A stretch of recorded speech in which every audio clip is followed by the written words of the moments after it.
हमारे हापुड़ नगर पालिका परिषद के प्रांगण में आयोजित हमारे इस कार्यक्रम में मंच पे विराजमान माननीय सांसद आदरणीय श्री राजेंद्र अग्रवाल जी,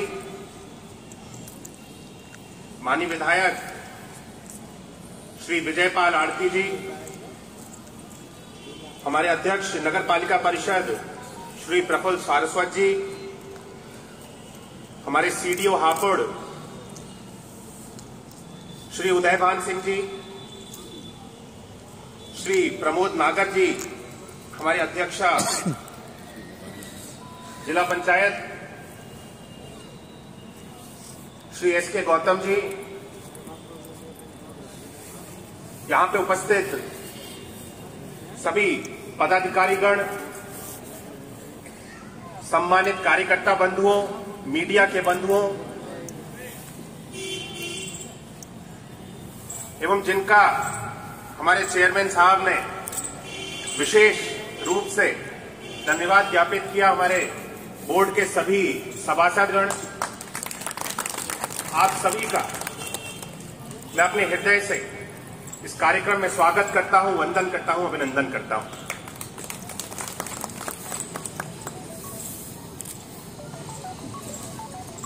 आज 25 दिसंबर है। स्वर्गीय अटल जी का जन्मदिन और इसको हम सब सुशासन दिवस के रूप में मनाते हैं। आज हमारे नगर पालिका के प्रांगण में मैं समझता हूं कि इतना सुंदर और इतनी अच्छी प्रतिमा स्वर्गीय अटल बिहारी जी की आसपास के किसी इलाके में तो नहीं है जितनी अच्छी हमारे इस नगर पालिका के प्रांगण में आज इसका लोकार्पण किया गया। मैं श्रद्धेय अटल बिहारी जी के, जैसे कि हमारे आदरणीय सांसद जी ने भी उनके जीवन पे थोड़ा प्रकाश डाला, हमारे संगठन को एकजुट रखने में और भारतीय जनता पार्टी को एक नई ऊंचाइयों तक लेकर के जाने में उनका जो योगदान है उसको शायद शब्दों में भी बयान नहीं किया जा सकता।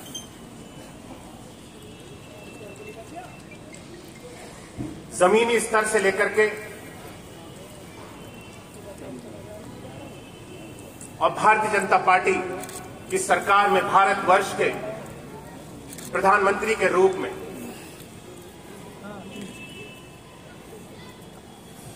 स्वर्गीय अटल बिहारी जी की जीवनी के मैं समझता हूं ऐसे अनेकों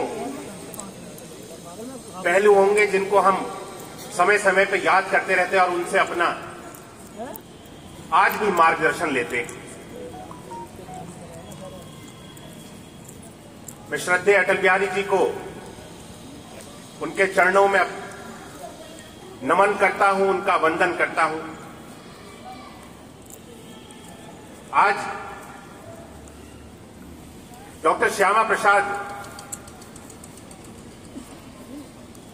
मुखर्जी की भी एक भव्य और बहुत सुंदर प्रतिमा का यहां पे अनावरण किया गया।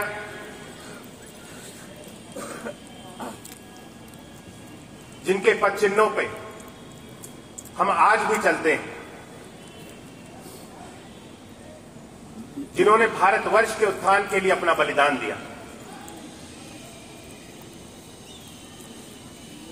पंडित दीनदयाल उपाध्याय जी की भी एक कांस्य की प्रतिमा का यहां पे आज अनावरण किया गया। पंडित दीनदयाल उपाध्याय जी जिनके सिद्धांतों पे हमारा पूरा संगठन कार्य करता है। अंत्योदय यानी समाज में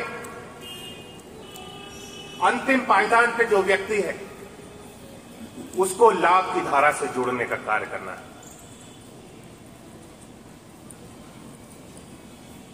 आज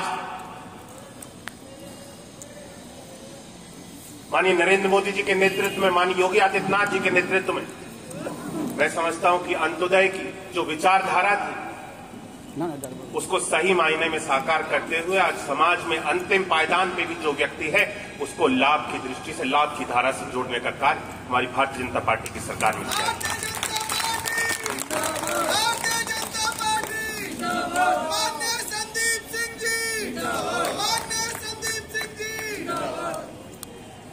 आज हमारे हिंदू हृदय सम्राट श्रद्धेय अशोक सिंघल जी का भी स्मृति द्वार का यहां पे लोकार्पण किया गया और इसी के साथ साथ जो हमारे नगर पालिका परिषद का जो द्वितीय मुख्य द्वार है उसका भी आज शिलान्यास, जो कि हमारे पूज्य बाबूजी आदरणीय श्री कल्याण सिंह जी के नाम पे द्वार को बनाया जाएगा, उसका भी आज अमर रहे, कल्याण सिंह जी अमर रहे, कल्याण सिंह जी अमर रहे। हम सब के मार्गदर्शक के रूप में बाबूजी ने हमेशा अपनी अहम भूमिका निभाई।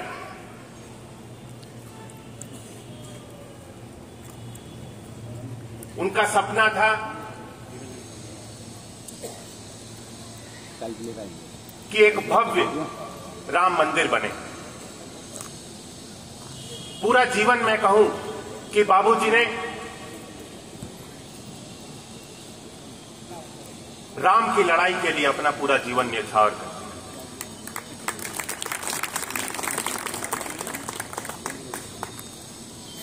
वही विरोधी जो राम भक्तों पे गोलियां चलवाते थे और नारे देते थे कि मंदिर वहीं बनाएंगे लेकिन तारीख नहीं बताएंगे, जिनकी राम के प्रति कोई आस्था नहीं थी,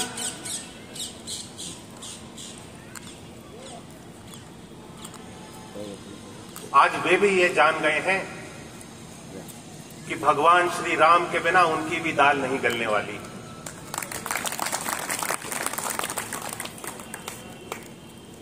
जो मंदिरों में जाने से संकोच करते थे, आज वे भी जगह जगह पे मंदिरों में जाकर के प्रभु के आशीर्वाद ले रहे हैं, क्योंकि प्रभु श्री राम से भारत के एक भारत की ही नहीं बल्कि पूरे विश्व में प्रभु श्री राम से लोगों की आस्था जुड़ी।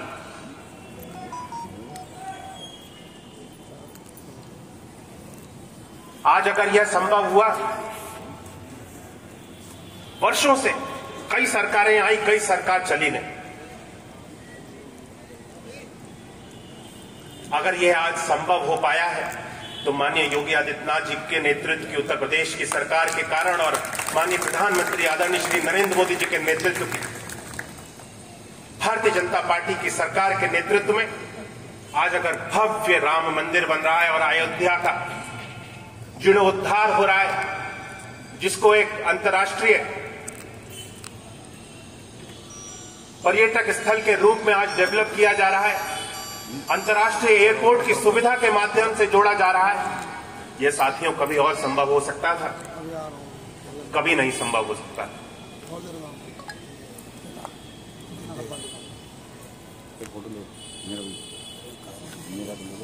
आज काशी में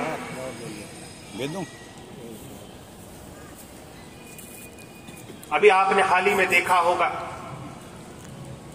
कि एक बहुत भव्य आयोजन किया गया।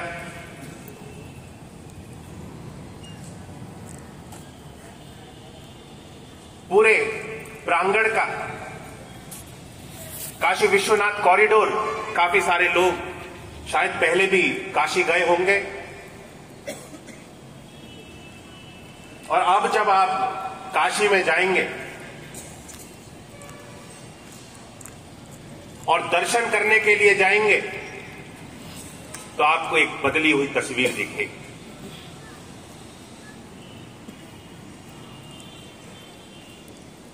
यह कार्य पहले भी तो संभव हो सकते थे, लेकिन पहले की सरकारें एक छोटी मानसिकता के संग कार्य करती थी। केवल और केवल वोट बैंक की राजनीति करती थी। एक व्यक्ति विशेष या एक समाज विशेष या फिर एक क्षेत्र विशेष को ही केंद्रित करते हुए अपनी योजनाओं को लागू करती थी। उत्तर प्रदेश में कुछ वीवीआईपी क्षेत्र ही होते थे जिनको सभी सुविधाओं से जोड़ा जाता था। 24 घंटे बिजली की व्यवस्था दी जाती थी, बड़े बड़े पार्क बनाए जाते थे, बड़े बड़े आयोजन किए जाते थे, और बाकी की प्रदेश की जनता को ऐसे ही वंचित छोड़ दिया जाता था। आज इस व्यवस्था को पूरी तरह से समाप्त करने का काम किया गया।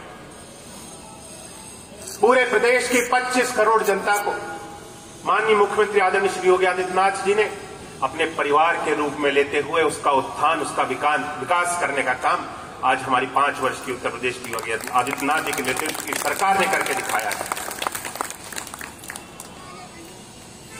भ्रष्टाचार मुक्त,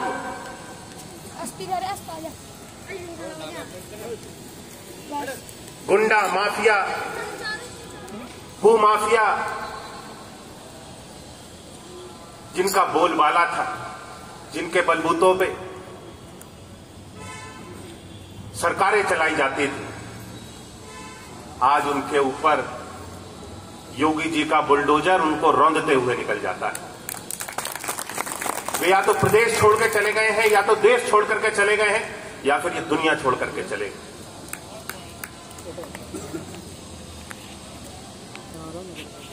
जब से हमारी सरकार बनी 5 वर्ष के कार्यकाल में एक भी दंगा उत्तर प्रदेश में आज तक नहीं।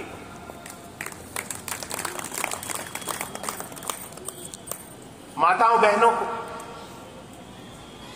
एक सुरक्षित वातावरण देने का कार्य आज हमारी सरकार के द्वारा किया। युवाओं के, नौजवान के उत्थान के लिए हमारी सरकार ने कार्य किया। किसानों के उत्थान के लिए हमारी सरकार ने कार्य किया।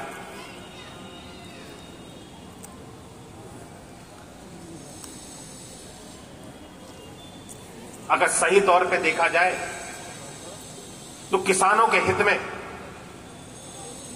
अगर कार्य करने वाला कोई संगठन है जो सही मायने में किसानों का हित चाहता है तो वह आज भारतीय जनता पार्टी है।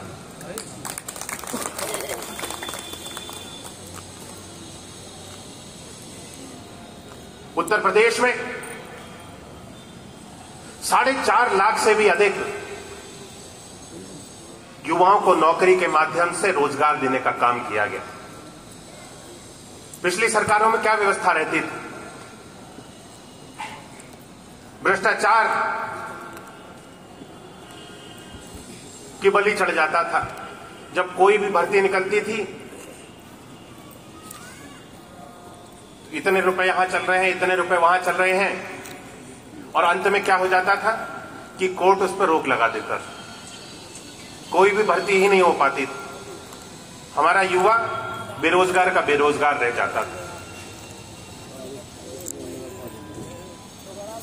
और आज 4.5 लाख सरकारी नौकरियां और 3.5 लाख से भी अधिक संविदा के माध्यम से नौकरी देकर के हमारी सरकार ने बिना किसी भ्रष्टाचार के और बिना किसी एक भी आक्षेप लगाए हुए इन सभी युवाओं को लाभान्वित करने का काम सफलतम रूप से करके दिखा। चाहे वह शिक्षा हो, स्वास्थ्य हो, या रोजगार के नए नए